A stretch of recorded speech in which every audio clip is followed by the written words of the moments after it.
ओम महालक्ष्मी नमः। आप सभी का हमारे YouTube चैनल पर हार्दिक स्वागत है। आज शुक्रवार का दिन है। शुक्रवार का दिन माता महालक्ष्मी को समर्पित होता है। तो आज हम आपको सुनाएंगे माता महालक्ष्मी की पौराणिक कथा, संतोषी माता की कथा। साथ में सुनेंगे वैभव लक्ष्मी माता की पौराणिक कथा। इन कथाओं को श्रद्धा भक्ति से सुनने मात्र से माता लक्ष्मी की असीम कृपा होती है। साथ ही घर में धन समृद्धि सदैव ही बनी रहती है। इन कथाओं को पूरा अवश्य सुनिएगा। यदि आपको ये कथाएं अच्छी लगें तो कृपया चैनल को लाइक सब्सक्राइब अवश्य करें। तो प्रेम से बोलें, माता महालक्ष्मी की जय हो। सौराष्ट्र में उस समय भद्रश्रवा नाम के राजा थे। वे बड़े पराक्रमी राजा थे। 4 वेद, 6 शास्त्र, 18 पुराणों का उन्हें ज्ञान था। उनकी रानी का नाम सूरत चंद्रिका था। रानी दिखने में सुंदर और सुलक्षणा थी तथा पतिव्रता थी। उन दोनों को 7 पुत्र तथा उसके बाद एक कन्या का वरदान मिला था। कन्या का नाम श्याम बाला था। एक बार महालक्ष्मी जी के मन में आया कि जाकर उस राजा के राजप्रसाद में रहें। इससे राजा को दुगनी धन दौलत की प्राप्ति होगी और वह इस धन दौलत से अपनी प्रजा को और सुख दे पाएगा। गरीब के घर अगर रहे और उसे धन दौलत प्राप्त हो तो वह स्वार्थी की तरह केवल अपने ऊपर ही खर्च करेगा। ये सोचकर श्री महालक्ष्मी जी ने बूढ़ी ब्राह्मण स्त्री का रूप धारण किया। हाथ में लाठी लिए लाठी के सहारे रानी के द्वार तक पहुंची। यद्यपि उन्होंने बूढ़ी औरत का रूप धारण किया था, पर उनके चेहरे पर एक देवी का तेज था। उन्हें देखते ही एक दासी सामने आई। उसने इनका नाम, धाम, काम, धर्म पूछ डाला। वृद्ध ब्राह्मण का रूप धारित माता लक्ष्मी ने कहा, बालिके, मेरा नाम कमला है। मेरे पति का नाम भुवनेश है। हम द्वारिका में रहते हैं।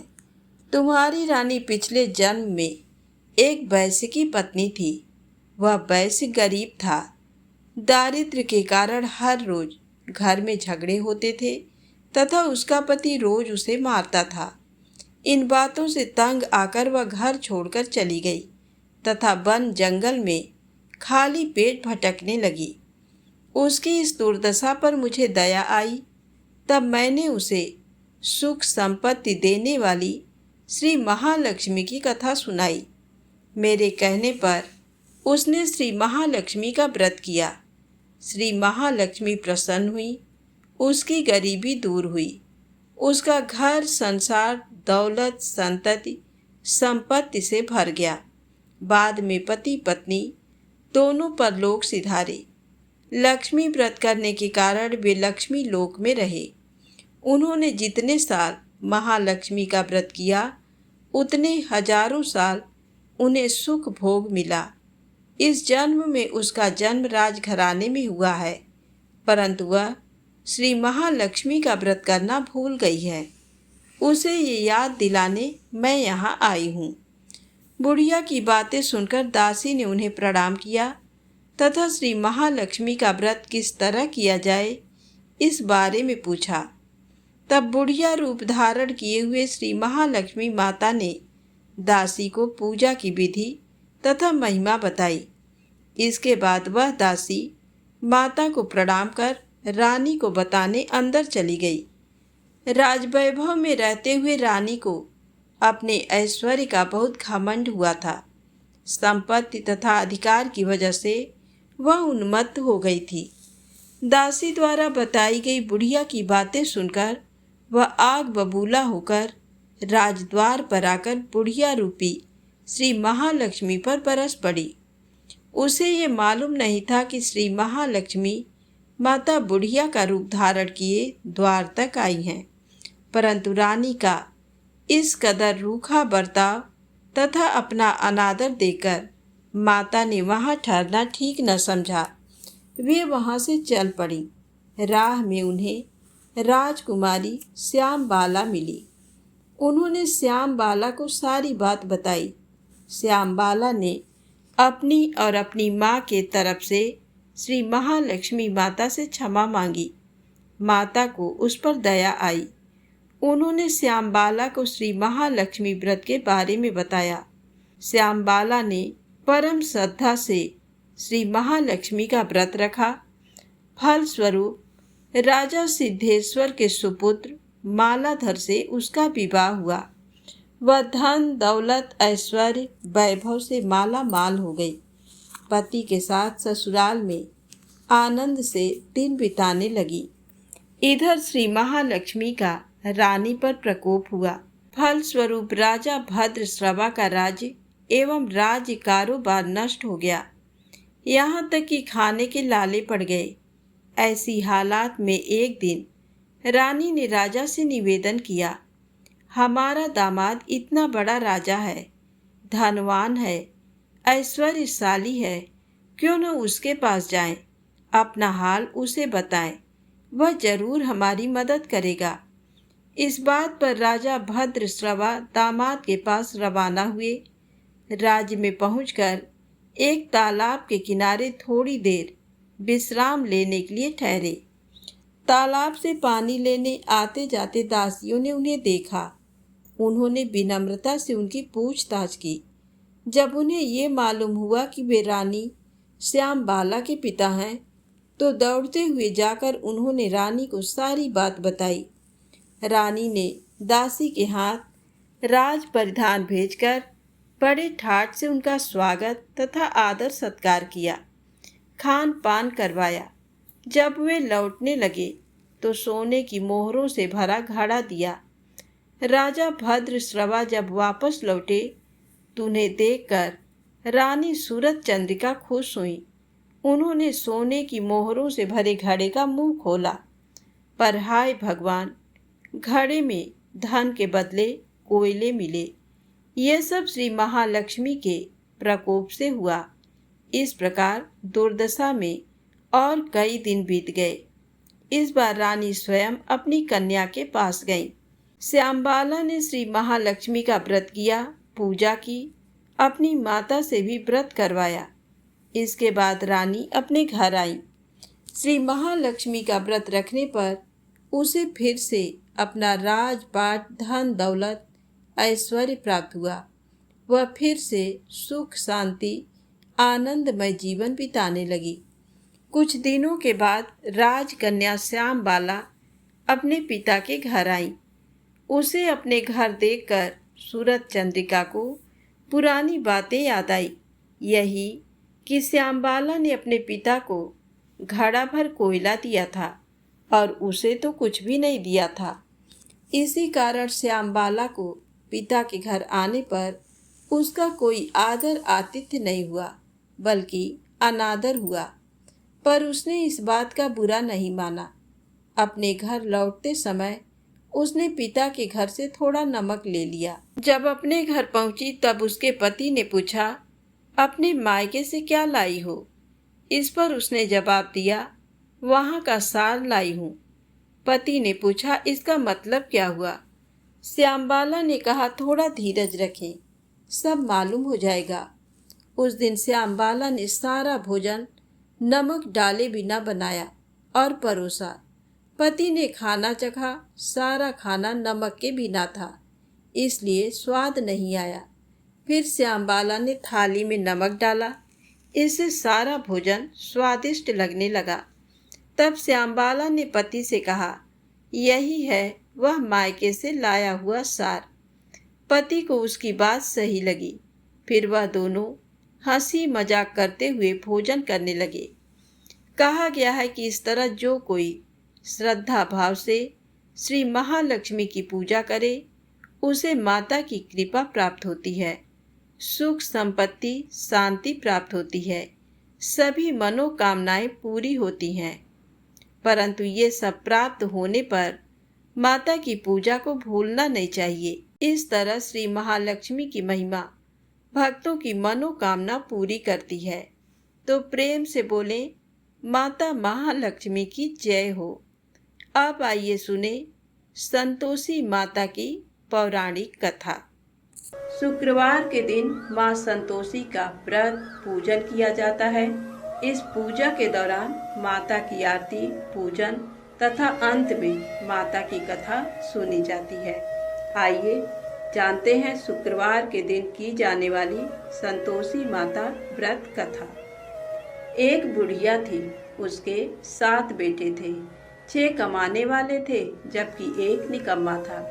बुढ़िया 6 बेटों की रसोई बनाती, भोजन कराती और उनसे जो कुछ जूठन बचता वह 7वें को देती। एक दिन वह पत्नी से बोला, देखो मेरी माँ को मुझ पर कितना प्रेम है। वह बोली, क्यों नहीं, सबका जूठा जो तुमको खिलाती हैं। वो बोला, ऐसा नहीं हो सकता है, मैं जब तक आँखों से ना देख लूँ मान नहीं सकता। बहू हंसकर बोली, देख लोगे तब तो मानोगे। कुछ दिन बाद त्योहार आया। घर में 7 प्रकार के भोजन और चूरमे के लड्डू बने। वह जांचने को सिर दुखने का बहाना कर पतला वस्त्र सिर पर ओढ़े रसोई घर में सो गया। वह कपड़े में से सब देखता रहा। 6 भाई भोजन करने आए। उसने देखा माँ ने उनके लिए सुंदर आसन बिछा नाना प्रकार की रसोई परोसी और आग्रह करके उन्हें जिमाया। वह देखता रहा। 6 भाई भोजन करके उठे तब माँ ने उनकी जूठी थालियों में से लड्डुओं के टुकड़े उठाकर एक लड्डू बनाया। जूठन साफ कर बुढ़िया माँ ने उसे पुकारा, बेटा 6 भाई भोजन कर गए, अब तू ही बाकी है, उठ, तू कब खाएगा। वह कहने लगा, माँ मुझे भोजन नहीं करना, मैं अब परदेश जा रहा हूँ। माँ ने कहा, कल जाता हो तो आज चला जा। वह बोला, हाँ आज ही जा रहा हूँ। ये कहकर वह घर से निकल गया। चलते समय पत्नी की याद आ गई।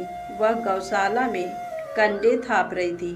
वहाँ जाकर बोला, हम जावे परदेश आवेंगे कुछ काल, तुम रहियो संतोष से धर्म आपनो पाल।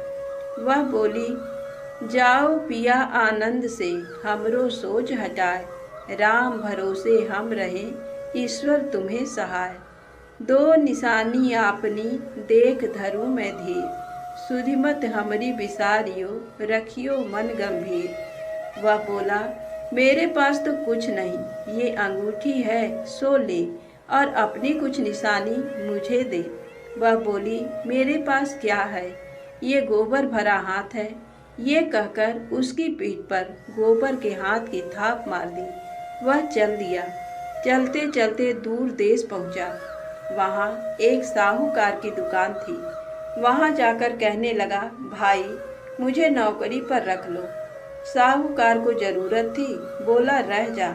लड़के ने पूछा, तनख्वाह क्या दोगे। साहूकार ने कहा, काम देखकर दाम मिलेंगे।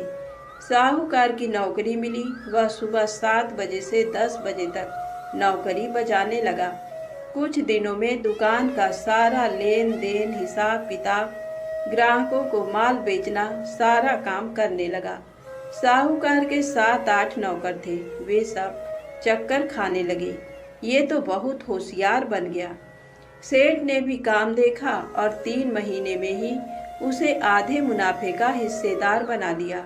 वह कुछ वर्ष में ही नामी सेठ बन गया और मालिक सारा कारोबार उस पर छोड़कर चला गया। इधर उसकी पत्नी को सास ससुर दुख देने लगे। सारी गृहस्थी का काम करा के उसे लकड़ी लेने जंगल में भेजते।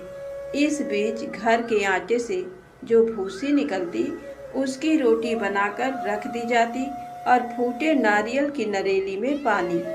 एक दिन वह लकड़ी लेने जा रही थी। रास्ते में बहुत सी स्त्रियां संतोषी माता का व्रत करती दिखाई दी।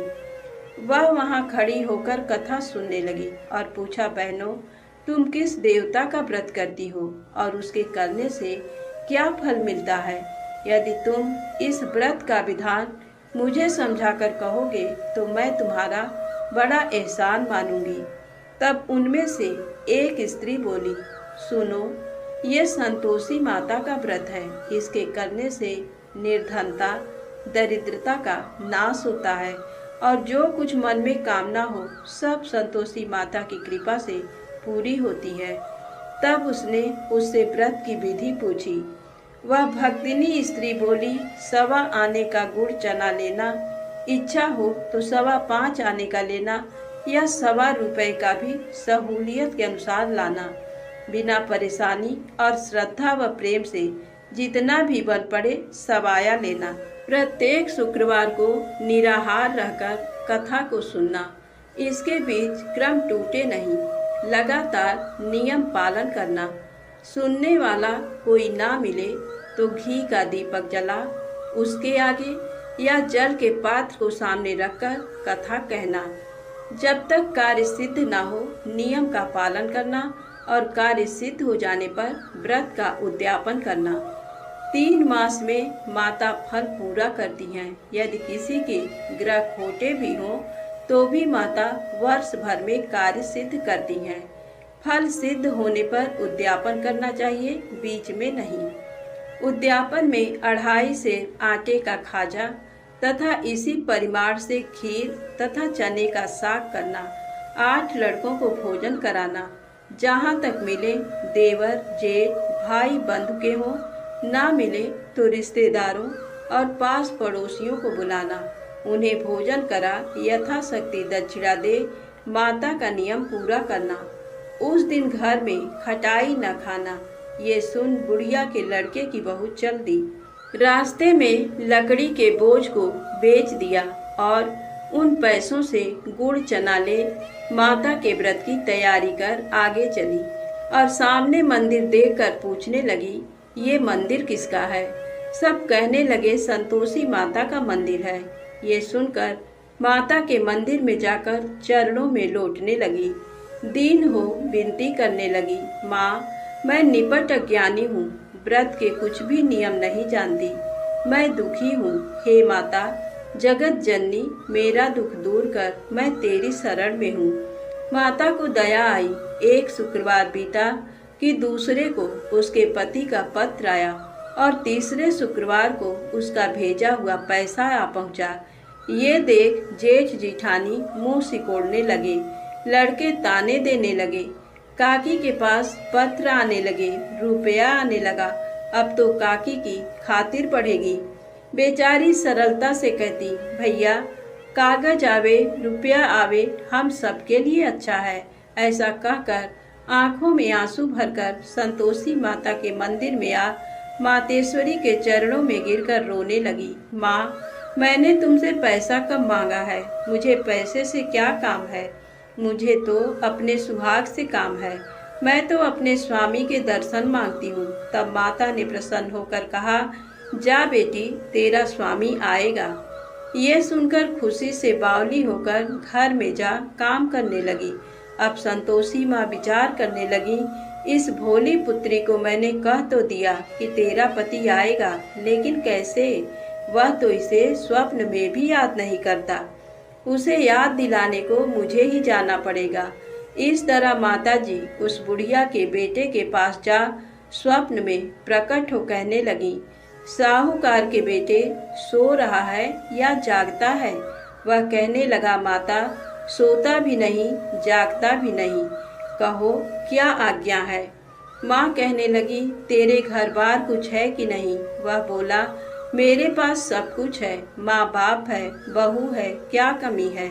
माँ बोली, भोले पुत्र तेरी बहू घोर कष्ट उठा रही है। तेरे माँ बाप उसे परेशानी दे रहे हैं। वह तेरे लिए तरस रही है, तू उसकी सुध ले।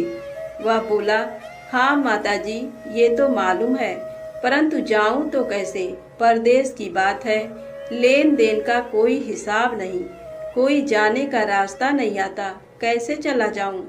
माँ कहने लगी, मेरी बात मान, सवेरे नहा धोकर संतोषी माता का नाम ले, घी का दीपक जला, दंडवत कर दुकान पर जा बैठ। देखते देखते सारा लेन देन चुक जाएगा, जमा का माल बिक जाएगा, सांझ होते होते धन का भारी ढेर लग जाएगा।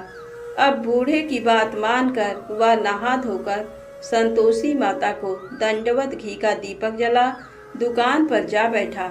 थोड़ी देर में देने वाले रुपया लाने लगे, लेने वाले हिसाब लेने लगे। कोठे में भरे सामान के खरीदार नकद दाम दे सौदा करने लगे। शाम तक धन का भारी ढेर लग गया। मन में माता का नाम ले, चमत्कार देख प्रसन्न हो घर ले जाने के वास्ते गहना कपड़ा सामान खरीदने लगा। यहाँ काम से निकट तुरंत घर को रवाना हुआ। उधर उसकी पत्नी जंगल में लकड़ी लेने जाती है। लौटते वक्त माता जी के मंदिर में विश्राम करती है। वह तो उसके प्रतिदिन रुकने का स्थान जो ठहरा। धूल उड़ती देख वह माता से पूछती है, हे माता, ये धूल कैसे उड़ रही है? माता कहती है, हे पुत्री, तेरा पति आ रहा है। अब तू ऐसा कर, लकड़ियों के 3 बोझ बना ले। एक नदी के किनारे रख और दूसरा मेरे मंदिर पर और तीसरा अपने सिर पर। तेरे पति को लकड़ियों का गट्ठर देख मोह पैदा होगा। वह यहाँ रुकेगा, नाश्ता पानी खाकर माँ से मिलने जाएगा। तब तुम लकड़ियों का बोझ उठाकर जाना और चौक में गट्ठर डालकर जोर से आवाज लगाना, लो सासू जी, लकड़ियों का गट्ठर लो, भूसी की रोटी दो, नारियल के खोपड़े में पानी दो, आज मेहमान कौन आया है। माता जी से बहुत अच्छा कहकर वह प्रसन्न मन से लकड़ियों के 3 गट्ठर बनाई। एक नदी के किनारे पर और एक माता जी के मंदिर पर रखा। इतने में मुसाफिर आ पहुंचा। सूखी लकड़ी देख उसकी इच्छा उत्पन्न हुई कि हम यहीं पर विश्राम करें और भोजन बनाकर खा पीकर गांव जाएं। इसी तरह रुककर भोजन बना, विश्राम करके गांव को गया, सबसे प्रेम से मिला। उसी समय सिर पर लकड़ी का गट्ठर लिए वह उतावली सी आती है। लकड़ियों का भारी बोझ आंगन में डालकर जोर से 3 आवाज देती है, लो सासू जी, लकड़ियों का गट्ठर लो, भूसी की रोटी दो, आज मेहमान कौन आया है। ये सुनकर उसकी सास बाहर आकर अपने दिए हुए कष्टों को भुलाने हेतु कहती है, बहू ऐसा क्यों कहती है, तेरा मालिक ही तो आया है।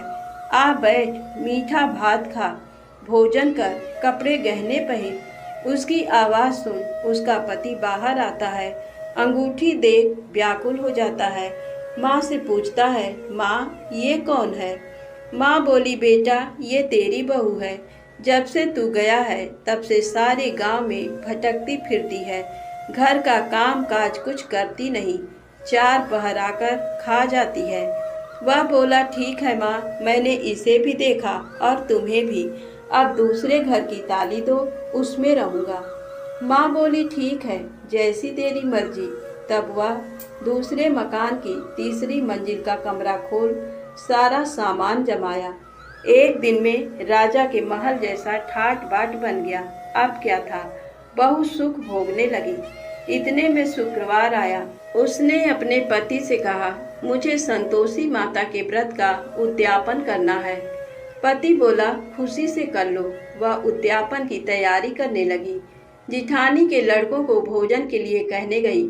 उन्होंने मंजूर किया, परंतु पीछे से जिठानी ने अपने बच्चों को सिखाया, देखो भोजन के समय खटाई मांगना, जिससे उसका उद्यापन पूरा ना हो।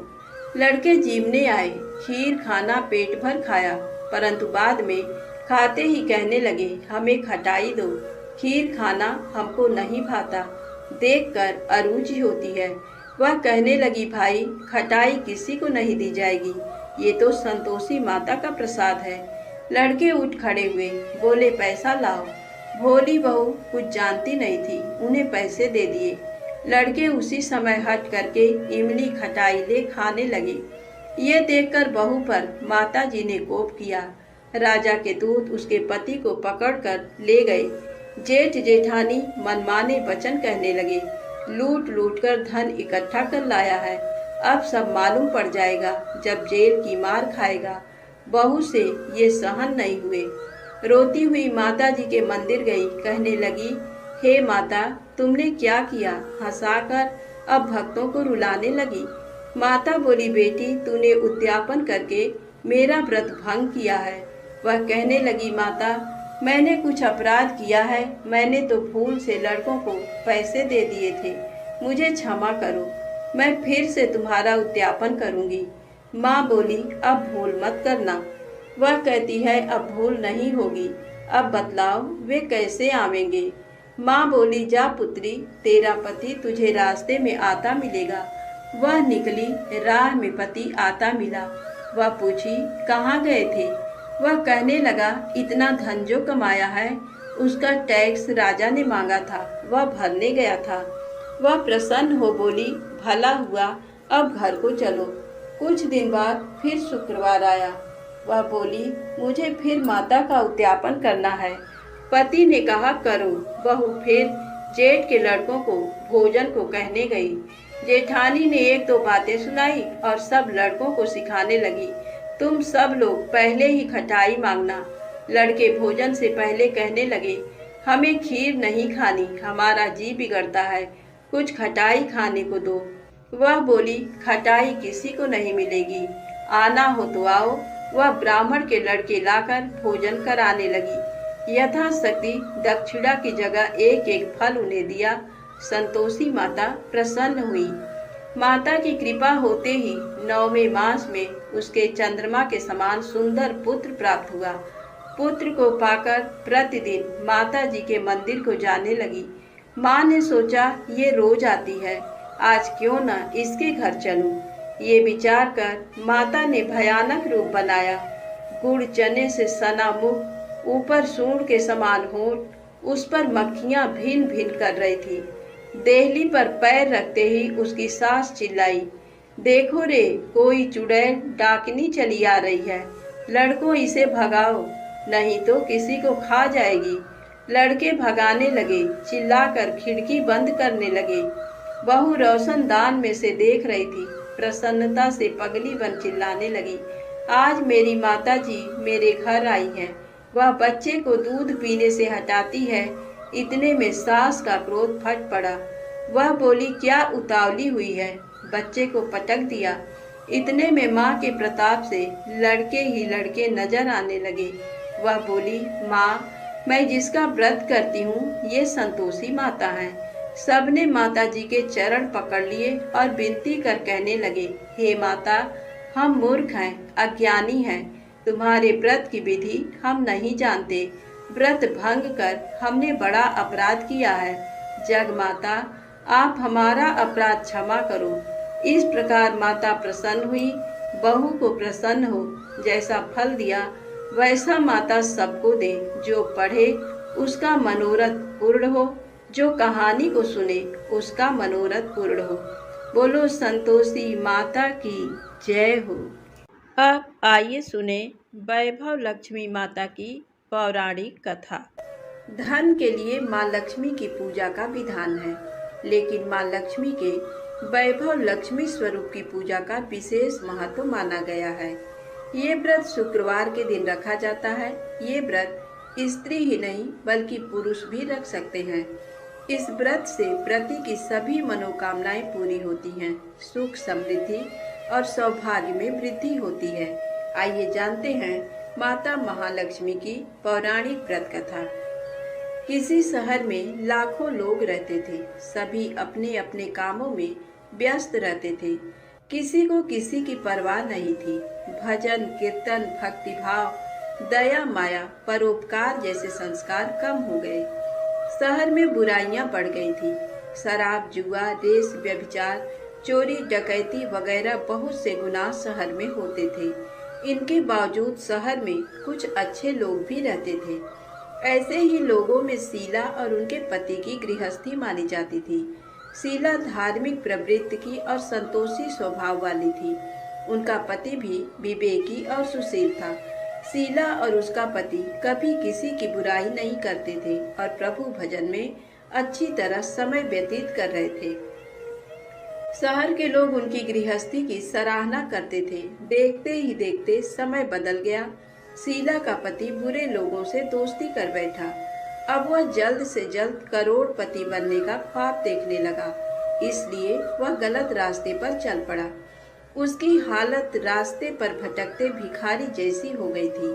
शराब, जुआ, रेस, चरस, गांजा वगैरह बुरी आदतों में शीला का पति भी फंस गया। दोस्तों के साथ उसे भी शराब की आदत हो गई। इस प्रकार उसने अपना सब कुछ रेस जुए में गंवा दिया।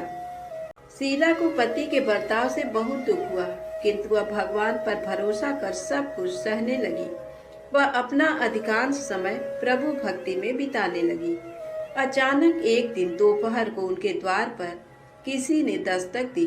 शीला ने द्वार खोला तो देखा कि एक मांझी खड़ी थी। उसके चेहरे पर अलौकिक तेज निखर रहा था। उनकी आंखों में से मानो अमृत बह रहा था। उसका भव्य चेहरा करुणा और प्यार से छलक रहा था। उनको देखते ही शीला के मन में अपार शांति छा गई। शीला के रोम रोम में आनंद छा गया। शीला उस माँ जी को आदर के साथ घर में ले आई। घर में बिठाने के लिए कुछ भी नहीं था, अतः शीला ने सकुचाकर एक फटी हुई चद्दर पर उसको बिठाया। माँ जी बोली, क्यों शीला, मुझे पहचाना नहीं? हर शुक्रवार को लक्ष्मी जी के मंदिर में भजन कीर्तन के समय मैं भी वहाँ आती हूँ। इसके बावजूद शीला कुछ समझ नहीं पा रही थी। फिर माँ जी बोली, तुम बहुत दिनों से मंदिर नहीं आई, अतः मैं तुम्हें देखने चली आई। माँ जी के प्रति प्रेम भरे शब्दों से शीला का हृदय पिघल गया। उसकी आंखों में आंसू आ गए और वह बिलक बिलक कर रोने लगी। माँ जी ने कहा, बेटी, सुख और दुख तो धूप और छांव जैसे होते हैं। धैर्य रखो बेटी, मुझे तेरी सारी परेशानी बता। माँ जी के व्यवहार से शीला को काफी सब्र मिला और सुख की आस में उसने माँ जी को अपनी सारी कहानी कह सुनाई। कहानी सुनकर माँ जी ने कहा, कर्म की गति न्यारी होती है। हर इंसान को अपने बुरे कर्म भुगतने ही पड़ते हैं, इसलिए तू चिंता मत कर। अब तू कर्म भुगत चुकी है, अब तुम्हारे सुख के दिन अवश्य आएंगे। तू तो माँ लक्ष्मी जी की भक्त है। माँ लक्ष्मी जी तो प्रेम और करुणा के अवतार हैं। वे अपने भक्तों पर हमेशा ममता रखती हैं, इसलिए तू धैर्य रखकर माँ लक्ष्मी जी का व्रत कर, इससे सब कुछ ठीक हो जाएगा। शीला के पूछने पर माँ जी ने उसे व्रत की सारी विधि भी बताई। माँ जी ने कहा, बेटी, माँ लक्ष्मी जी का व्रत बहुत सरल है। उसे वरद लक्ष्मी व्रत या वैभव लक्ष्मी व्रत कहा जाता है। ये व्रत करने वाले की सब मनोकामना पूर्ण होती है। वह सुख, संपत्ति और दया प्राप्त करता है। शीला ये सुनकर आनंदित हो गई। शीला ने संकल्प करके आंखें खोली तो सामने कोई नहीं था। ये विस्मित हो गई कि माँ जी कहाँ चली गई। शीला को तत्काल ये समझते देर न लगी कि माँ जी और कोई नहीं, साक्षात लक्ष्मी जी ही थी। दूसरे दिन शुक्रवार था। सवेरे स्नान करके स्वच्छ कपड़े पहनकर शीला ने माँ जी द्वारा बताई विधि से पूरे मन से व्रत किया। आखिरी में प्रसाद वितरण हुआ। ये प्रसाद पहले पति को खिलाया। प्रसाद खाते ही पति के स्वभाव में फर्क पड़ गया। उस दिन उसने शीला को मारा नहीं, सताया भी नहीं। शीला को बहुत आनंद हुआ। उनके मन में वैभव लक्ष्मी व्रत के लिए श्रद्धा बढ़ गई। शीला ने पूर्ण श्रद्धा भक्ति से 21 शुक्रवार तक वैभव लक्ष्मी व्रत किया। 21वें शुक्रवार को माँ जी के कहे मुताबिक उद्यापन विधि करके 7 स्त्रियों को वैभव लक्ष्मी व्रत की 7 पुस्तकें उपहार में दी। फिर माता जी के धन लक्ष्मी स्वरूप की छवि को वंदन करके भाव से मन ही मन प्रार्थना करने लगी। हे माँ धन लक्ष्मी, मैंने आपका वैभव लक्ष्मी व्रत करने की मन्नत मानी थी। ये व्रत आज पूर्ण किया है। हे माँ, मेरी हर विपत्ति दूर करो, हमारा सबका कल्याण करो। जिसे संतान न हो उसे संतान देना, सौभाग्यवती स्त्री का सौभाग्य अखंड रखना, कुंवारी लड़की को मनभावन पति देना। जो आपका ये चमत्कारी वैभव लक्ष्मी व्रत करे उनकी सब विपत्ति दूर करना, सभी को सुखी करना। हे माँ, आपकी महिमा अपार है। ऐसा बोलकर लक्ष्मी जी के धन लक्ष्मी स्वरूप की छवि को प्रणाम किया। व्रत के प्रभाव से शीला का पति अच्छा आदमी बन गया और कड़ी मेहनत करके व्यवसाय करने लगा। उसने तुरंत शीला के गिरवी रखे गहने छुड़ा लिए। घर में धन की बाढ़ सी आ गई। घर में पहले जैसी सुख शांति छा गई। वैभव लक्ष्मी व्रत का प्रभाव देखकर मोहल्ले की दूसरी स्त्रियां भी विधि पूर्वक वैभव लक्ष्मी व्रत करने लगी। वैभव लक्ष्मी व्रत 7, 11 या 21 जितने भी शुक्रवारों की मन्नत मांगी हो उसने शुक्रवार तक ये व्रत पूरी श्रद्धा तथा भावना के साथ करना चाहिए। आखिरी शुक्रवार को इसका शास्त्रीय विधि के अनुसार उद्यापन करना चाहिए। आखिरी शुक्रवार को प्रसाद के लिए खीर बनानी चाहिए। जिस प्रकार हर शुक्रवार को हम पूजन करते हैं वैसे ही करना चाहिए। पूजन के बाद माँ के सामने एक श्रीफल फोड़ें, फिर कम से कम 7 कुमारी कन्याओं या सौभाग्यशाली स्त्रियों को कुमकुम का तिलक लगाकर माँ वैभव लक्ष्मी व्रत कथा की पुस्तक की एक एक प्रति उपहार में देनी चाहिए और सबको खीर का प्रसाद देना चाहिए। इसके बाद माँ लक्ष्मी जी को श्रद्धा सहित प्रणाम करना चाहिए। फिर माता जी के धन लक्ष्मी स्वरूप की छवि को वंदन करके भाव से मन ही मन प्रार्थना करें। हे माँ धन लक्ष्मी, मैंने आपका वैभव लक्ष्मी व्रत करने की मन्नत मांगी थी। ये व्रत आज पूर्ण किया है। हे माँ, हमारी जो मनोकामना हो अपने मन में बोले।